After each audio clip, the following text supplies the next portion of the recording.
There comes a moment in life when the weight becomes unbearable, when waking up feels harder than sleeping, when you sit in silence and think, I can't keep doing this. Not because you're weak, not because you didn't try, but because the struggle feels endless. Maybe you're carrying responsibility for your family. Maybe you're building something from nothing. Maybe you've been giving your best and seeing no reward. And then that quiet voice appears inside your mind. Let it go. This isn't for you.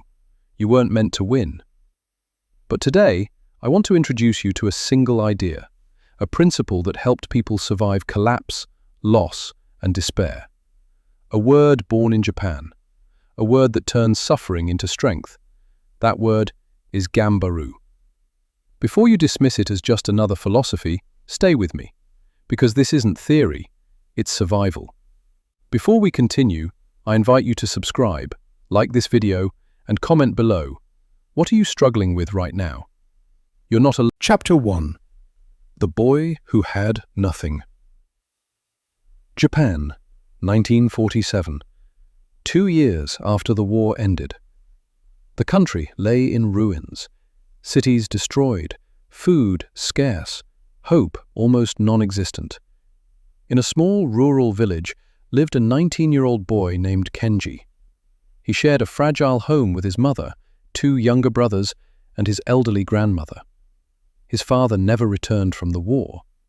Kenji was no longer just a son, he was the provider. But how do you provide when there is nothing to give? Every morning he woke up hungry, not just for food, but for answers. He worked fields, he searched for labor, he accepted every opportunity. Still, it was never enough. One cold morning, after being rejected yet again for work, Kenji collapsed at the entrance of his home. Not in anger, not in frustration, in surrender. I've tried everything, he whispered. I can't do this anymore. That's when a stranger stopped in front of him. An older man, worn hands, calm eyes. Tired, the man asked, or broken? Kenji couldn't answer. The man offered him something simple, a job at a small woodworking shop. No wealth, no promises, just work and food. Kenji accepted without hesitation. Chapter 2. The Meaning of Ganbaru. The work was brutal. Splintered hands, burning muscles, endless repetition. Kenji struggled, but he stayed silent. One evening, as they rested, the old man spoke. Do you know what Ganbaru means? Kenji shook his head. It means to endure with purpose, the man said. To continue even when you believe you've reached your limit. The old man explained that after losing everything in the war, Ganbaru was the only thing that kept him standing. Pain isn't the enemy, he said. Comfort is. Slowly, Kenji changed. Not suddenly, not magically, but steadily. His hands hardened. His skill improved. His confidence returned. Not because life became easier, but because he became stronger. Chapter 3. The Test. Months later, the old man fell ill. The shop was left in Kenji's hands. Fear returned. Doubt returned. And when Kenji failed again and again on a difficult order, he sat alone, staring at unfinished work.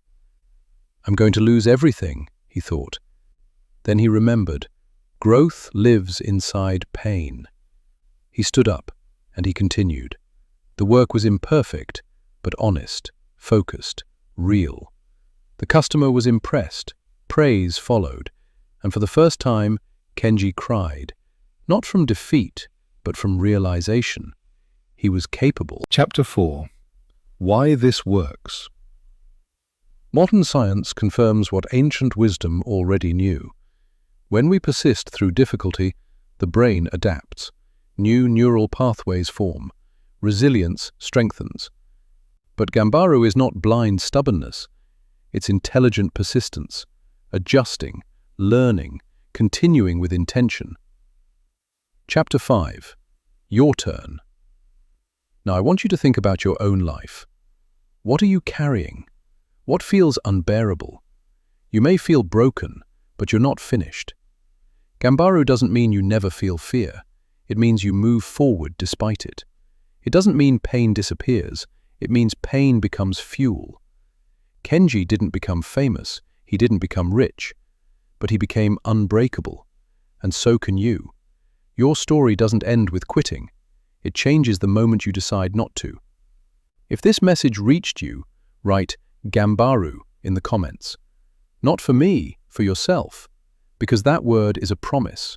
And sometimes, a promise is all it takes to survive today and rebuild tomorrow.